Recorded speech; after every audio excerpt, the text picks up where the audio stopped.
Welcome back for another episode of Jacket Sports Weekly. This episode we will break down men's and women's basketball, as well we'll dive into a little bit of track and field. Myself and Tyler Zeman will be your hosts, and we'll sit down with a variety of guests to break down everything Waynesburg sports. So sit back and relax. It's time for Jacket Sports Weekly.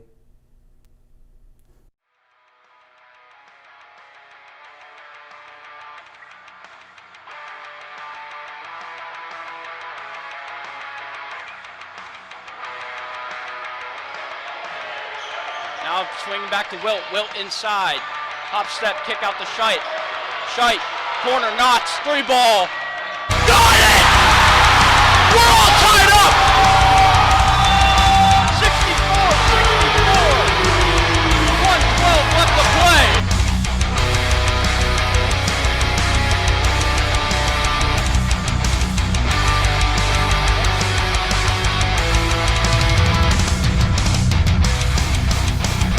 He's going to have to chuck up a shot soon, too, on the shot clock. Ball is around. There's Jake Scheidt. And here comes Jake Scheidt and Baker. Scheidt, the long to Baker, slaps it home! Anton Baker!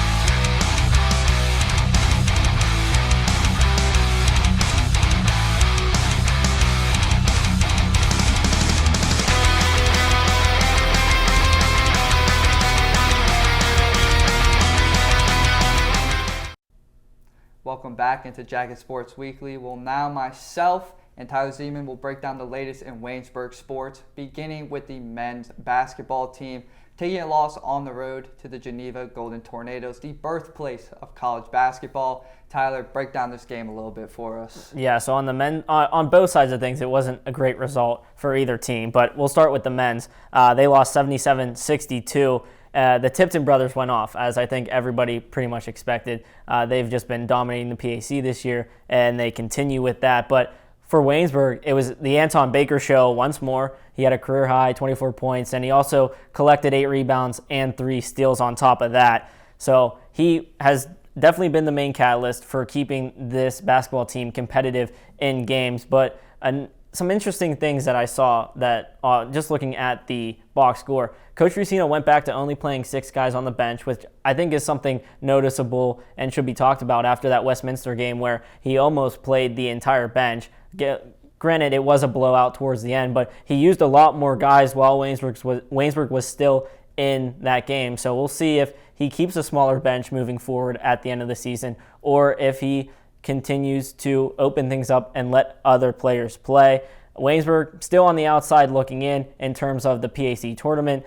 They need to win out their next game against Grove City. The Wolverines, they need to lose out for the Jackets to get in. The tiebreaker, if that long shot actually happens, is non-conference games, which Waynesburg has a better record in the non-conference games than Grove City. Waynesburg 2-2, Grove City 2-3. So if Waynesburg can have all those things happen and get into 8th place, then they would be in the PAC tournament. So a very big outside chance for this men's team, but there is still hope. There is a glimmer of light there for the men as we move over to the women's side of things. To say the least, it was an ugly game. Tyler, the score 105-66.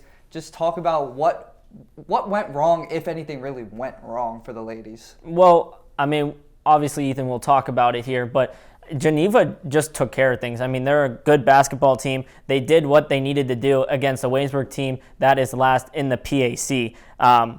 The Geneva scores really just went off. 6 of those Golden Tornadoes scored double-digit points, and then obviously you have the leader in the offensive side of things, Mia San Nicolas, 15 points, 5 rebounds, and then Isabella Roth, who contributed 11 points, 10 rebounds.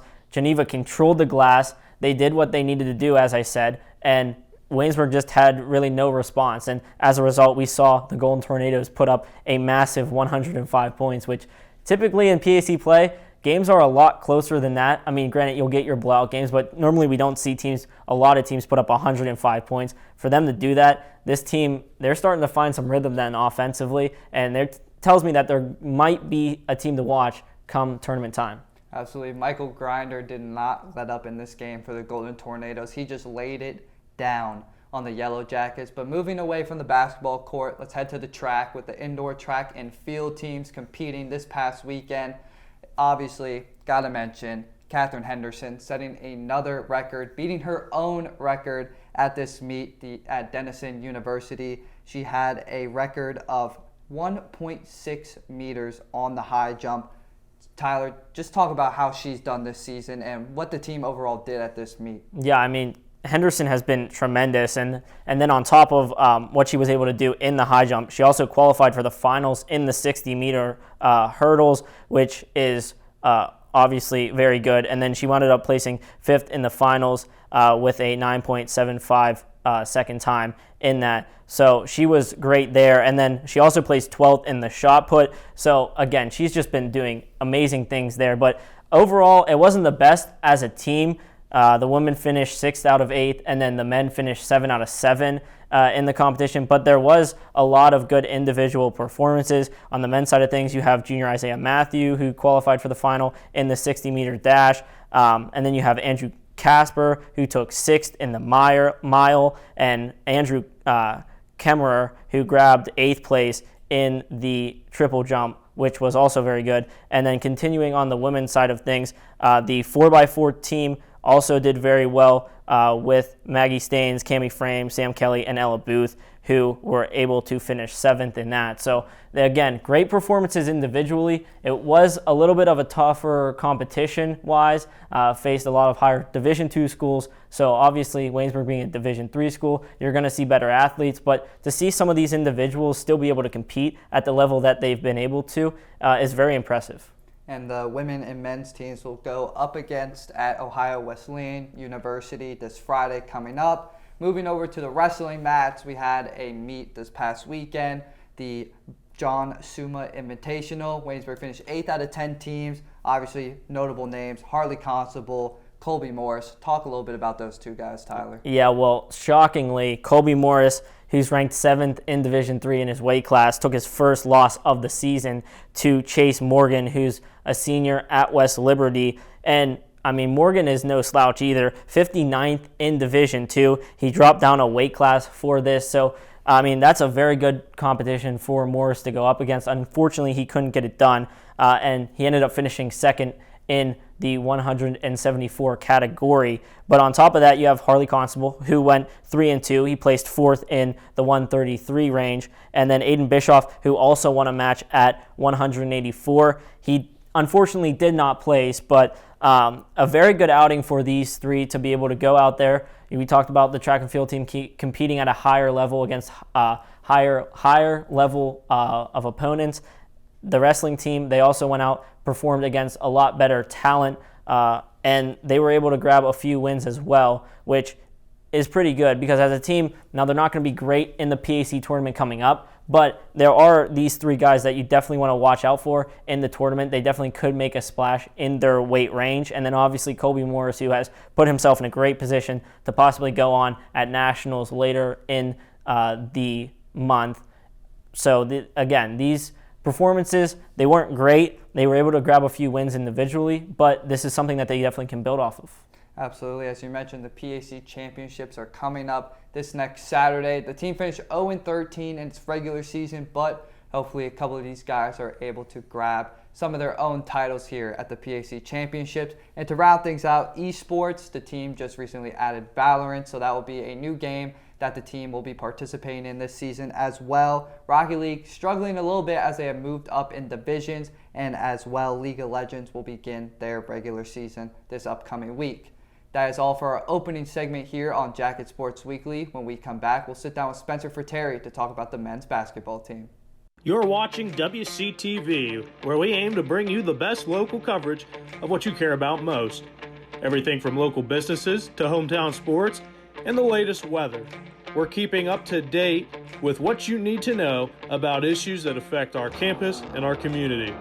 We're telling the stories that matter, celebrating our past, our future, and our potential. So tune in for all the latest buzz right here on WCTV Channel 14, Waynesburg.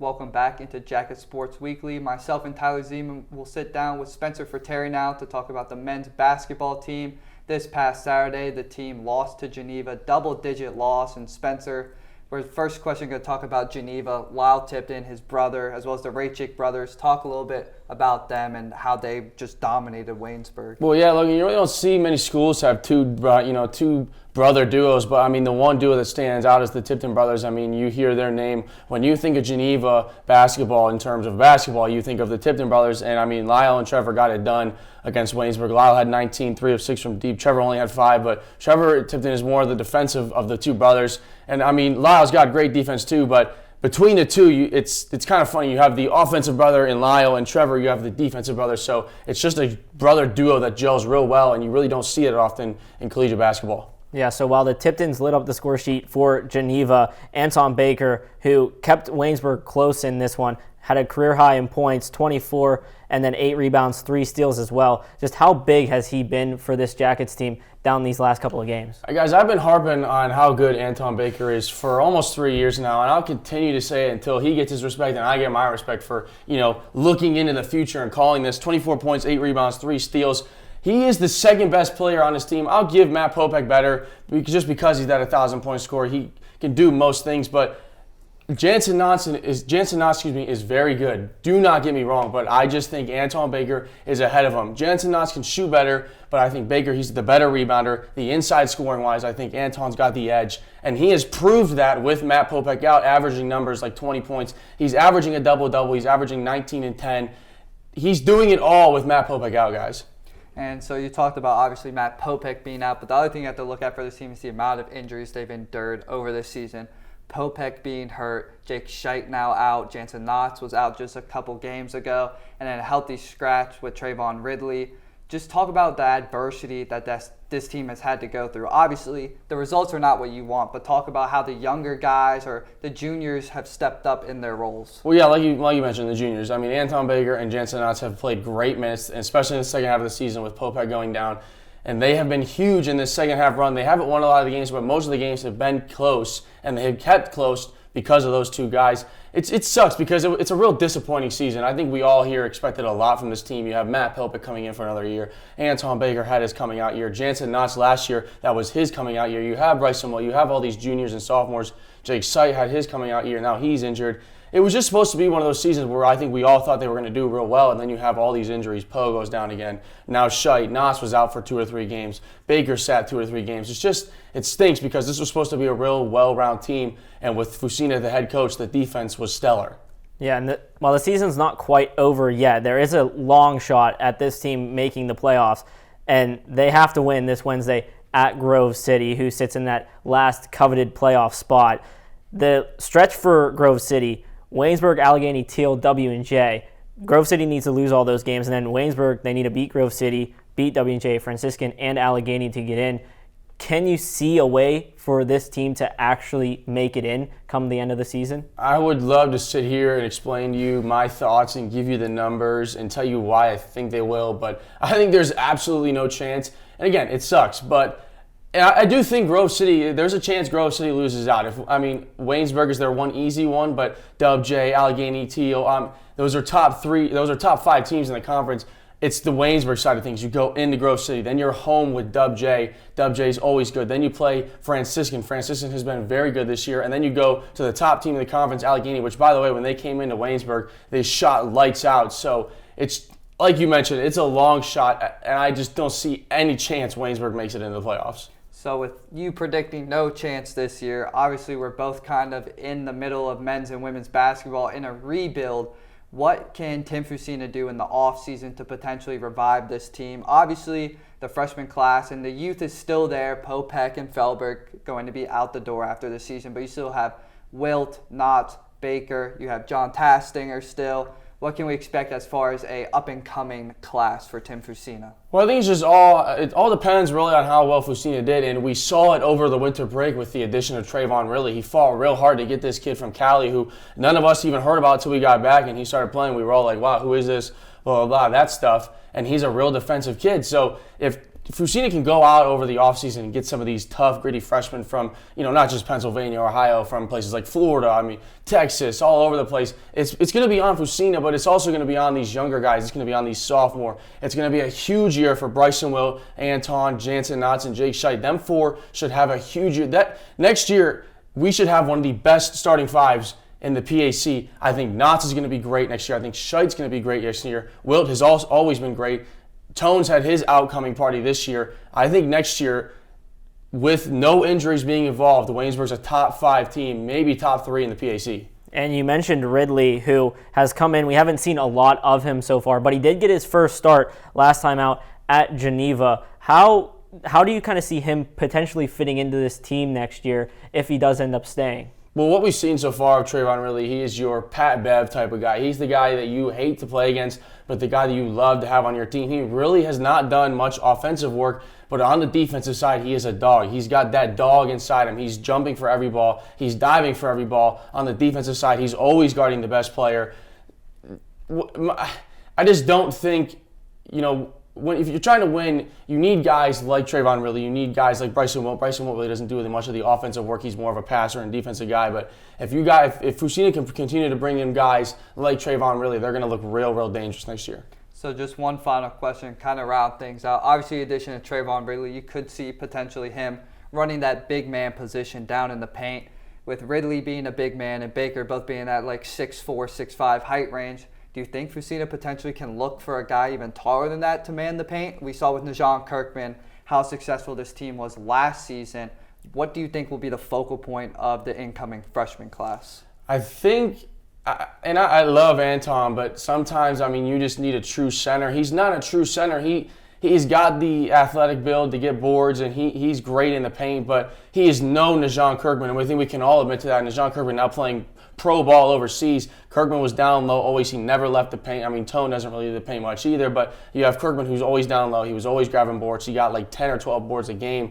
I think if Fusina can, secure a freshman or even transfer who's a big center, Najon Kirkman type build who will just sit in the paint and get you your for sure guaranteed offensive defensive rebounds, they're going to be real good next year.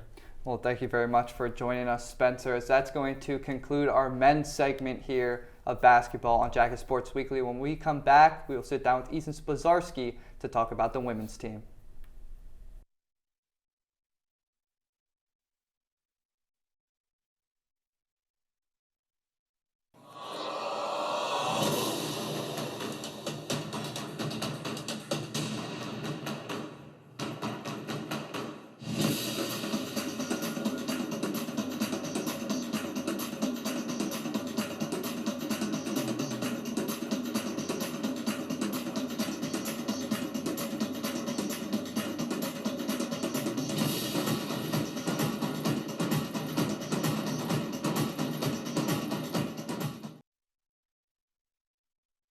Welcome back here on Jacket Sports Weekly, and we're now moving our attention to the women's basketball team. And here to talk about them is Ethan Spozarski. So Ethan, last time out over the weekend at Geneva, a 105 to 66 loss to the Golden Tornadoes. It has not been the ending that this women's team has hoped for. What went wrong for them on Saturday? Well, for starters, guys, the first time these two teams met at the Rudy Marisa Fieldhouse, it was a closely contested matchup that we were all there to witness. They actually ended up winning. One of their 2 wins this year was against Geneva. So then we head on to the road, and just the struggling of the shooting and rebounding is just written all over here in this for the storyline for the women's team, excuse me. So, like we mentioned before, Madison Platte 0 for 4 at the free throw line. They shot literally 33% from outside the arc, and they weren't able to, even make at least half of their shots. So they were struggling to get the ball into the net, or the hoop, excuse me. So it's pretty basic math right there. If you're not doing that, you're not going to score points. And on top of that, Geneva also shot 69 threes. So no matter, even if they make half of that, that's still a good handful of their points. So they hit the threes. We don't hit any of our points. That's going to add up. Yeah, Geneva was just lights out. I was there myself announcing with Joe Venzel. Shout out our producer. But the main thing I saw was that just this team seemed like it wasn't really on pace with Geneva. As you mentioned, the amount of threes that they shot, the team as a whole had 93 shot attempts. Just talk about the defensive side of the ball for Waynesburg and allowing that many shots for Geneva to put up. They allowed them, and at the same time, they couldn't just get the rebound. They couldn't get the ball like they needed to in order to get back on that offensive possession. And the thing about Waynesburg overall this season, their worst quarters are in the first and third. Those are when they give up the most points compared to second and fourth. So if you look at it like that, I mean, you start out the gate, you open the gate, and it's just not working out. You're struggling to get points, then you finally settle in, but then halftime hits, so that forces you kind of to cool off. So then you're still a little cold coming out of the break. Then, of course, it's too late come the fourth quarter. So I think overall that's what we have to look at with the ladies' Yellow Jackets. Yeah, and so far we've talked about kind of Waynesburg's woes on Saturday, but this Geneva team, they took care of business. I mean, 6 Geneva players scored double-digit points. It was an overall team effort from the Golden Tornadoes. Yeah, no, I mean, between Mia Nichols, she scored 15. Abby Schaff, she scored 15. Taylor Herring, she scored 13. And then Cynthia Stewart scored 11. Unlike Waynesburg only had 2 players over double digits, and then after that, no one scored more than 7 points. So it has to be more of a full team effort. And I know last week we were talking, I know Spencer had been discussing about, maybe the freshmen having to step up, especially with next year, especially looking towards the future. Of course, right now, ladies Yellow Jacket basketball is in dead last in the PAC. They're way too far out. They're out of playoff contention. So right now, the best thing you can look forward to is beating out Franciscan. We're tied with Franciscan. We have the same overall record, same pack record. So if Waynesburg can fight out and get out of that 11th spot, I think that's something of what you can look for towards a win in the overall year. The overall winning record's is less. It's 9%. It's 9.5% technically. And both of their wins luckily have come in PAC play. So that's overall. I think that's what we got to look forward and look at. So moving forward, obviously you talked about the youth of this team. 1 senior, 1 junior, 2 sophomores. The rest of the roster freshmen. We saw Claire Page Miller step up big time in this game, new career high there. And then also we saw some other freshmen get in. Emily Bennett, who we hadn't seen before, she got in, got her first collegiate point. And then Emma Cito, who's been killing it on the glass this year. She's just short of 200 rebounds this season. Talk about the youth of this team and how we can see maybe a year from now, 2 years from now, what this team could be doing in PAC. A year or 2 from now, actually, as from what we see right now, I'm very excited because I know a few people who are going to be coming in off of high school towards college, coming into Waynesburg for ladies basketball. Emma Cito has like a bright future because especially with her ability to get it onto the glass, and I think that's really important because in times like this, you got to look forward to maybe what's been going right because there are positives and all the negatives as well. So for me, I think Emma Cito has been someone to look forward to as a stepping up leader, especially for next year. I think the future is bright because Madison Platt's been proving herself, to be quite worthy. Tori Waslowski as well. So, the future is bright for the Yellow Jackets right now, and Sam Jones is a good coach. He's shown that his resume has the credentials it needs to be here and be a winning team. So I think right now it's kind of just like we're in the middle of a rebuild kind of situation. So people coming in. We have people that will be able to step up next year as of right now. So I think there are brighter futures heading towards for Waynesburg University women's basketball. Yeah, so head coach Sam Jones played 11 players this past Saturday. And with them, like you said, dead last in the PAC. Obviously, you don't want to finish dead last. But do you think the rest of the season we're going to see more of this from Sam Jones, going out there, playing the younger players and trying to build chemistry going forward? I do believe. We got 3 games left, and so they're set up they play Grove City coming up on Wednesday. Saturday, they play WJ, and then they'll be finish off the season against Teal, I believe. So it's gonna be interesting because of course it's all good. They're all good higher end teams in the PAC, and they're all in playoff contention as of right now. The remaining teams, WJ of course is in first. They're the best right now in women's basketball. But for me, I see Sam Jones playing everybody as he can, continue to build chemistry, continue to work on that stuff. We know teams like to build bonds and continue to work together off the court. So let's get it on as much as we can before we head into this long hiatus where we don't have any women's basketball. So you talked about Sam Jones having the credentials to be here. I think it's something to note, as you mentioned, a rebuild. You just lost Brooke Fuller, Casey Castro, his assistant coach, Andrew Alossi. You can't just go in and replace 3 girls like that that have been so incredible to the team. So with that youth in the roster, obviously Marley Wolf will be still on the team next year. What type of leadership will she need to show next year with this young core that Waynesburg has? I think the biggest thing for Marley is to be able to say, hey, whenever they do lose next year, if there are games where they are struggling, guys, we've been in this situation before. We have the credentials. We have the people to be able to win these games. You can't let last year define who we are next year because every game's a new start. You got to start fresh and kind of like for me, myself, like when you make a mistake or you don't have a good performance with whatever we're doing, you always think, well, there are positives, look forward to it, and come the next time, can't do anything about it, so be better. So I think for Marley, it's, again, just helping remind the team we are better than we were last year. We can win these games, and don't let a slump affect the future of your season when it's staying in the past. Well, thank you, Ethan. That's going to do it for our basketball coverage this week. On the other side of the break, we will be sitting down to talk with Meg Berry about track and field.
Welcome back into Jacket Sports Weekly. Myself and Tyler Zeman now sit down with Megan Berry to talk about the indoor track and field teams recently competing in a meet. Meg, thank you for joining us at the table, and talk a little bit about what happened in this meet with the men and women. Obviously, the finishes not being the greatest we've seen. Men 7 out of 7 and the women 6 out of 8. Yeah, it was a rather big meet this weekend. Not like big as in like a lot of teams were there, but the competition was harder.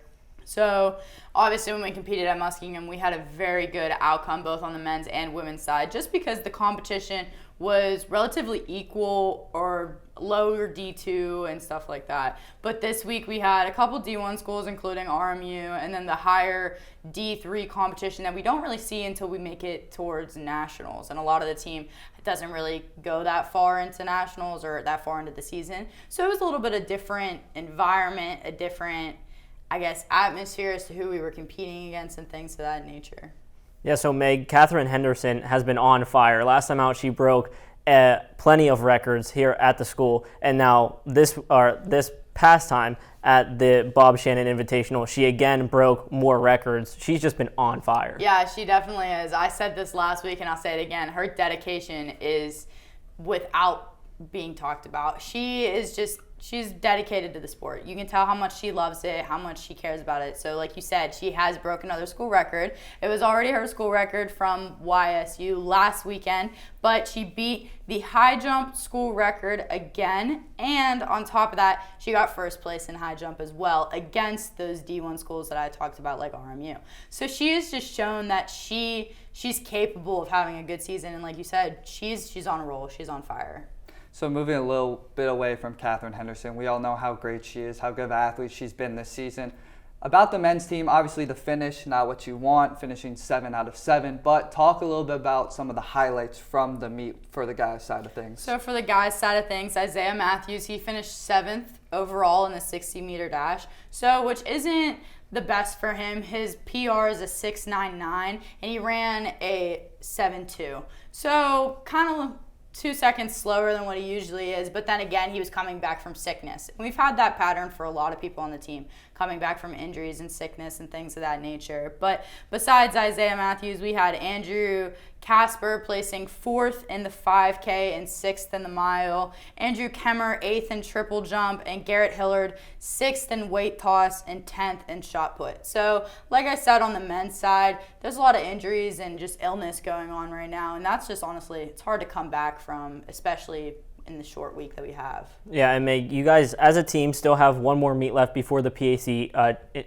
indoor championships. Although as a team you guys didn't place as well as you probably wanted to, there was a bunch of great individual performances. So how can individually you guys build off of the build off of these heading into the PAC tournament? I definitely think it's just remembering our good performances and just forgetting about the bad. And especially it's building off of that confidence that's radiating through a lot of the athletes on the team. But on top of that, I think it's going to be taking advantage of the off week that we have in between the meet that we have this weekend at Ohio Wesleyan and then PAX. So we have a meet this weekend and then next week we're off and then we have PAX 3 weeks from now. So I think it would be taking advantage of that off week, making sure everybody's healthy, resting the body so that by the time PAX comes around, we're fast, we're quick, our form's there and everything's good. So we're not tired and we're not tanked at that point in the season because it is PAC championships and that's what we've been working up for this entire time. So you just referred to your next meet coming up Friday against Ohio Wesleyan University. Are you guys expecting the same competition as this past meet, or are we expecting more kind of level against other Division III schools? It's a relatively bigger meet. I feel like there's going to be a lot of D3 schools there, a couple higher Division III as well, and maybe some low Division II as like Cal U, IUP, schools of that nature. But I wouldn't think that there'd be any D1 schools at this one particularly, but I feel like the competition doesn't really matter for us because we've shown no matter who it is, we can compete against them and still place against these bigger athletes. So I feel like it's just going to be putting it all together and competing like we have every other weekend. Yeah, so Go ahead. So Meg, last question, I guess. Obviously, you're on the team. How would you kind of describe your performances so far in the outdoor or in the indoor season? Would you say you're kind of at the spot that you want to be, or is there more to be done for you? If you would have asked me this a week ago, I definitely would have said no. But this past weekend, I had a very good performance, and I feel like it brought me out of the slump that I was in. So I definitely think I'm at the right point in the season since we're coming close to PAX. Yeah, Tyler, you beat me to the punch about asking about her own personal performance, but that's going to do it all for our track and field segment here on Jacket Sports Weekly, and that's going to do it for our episode here on Jacket Sports Weekly. Make sure to come back every week to catch up on the latest in Waynesburg sports.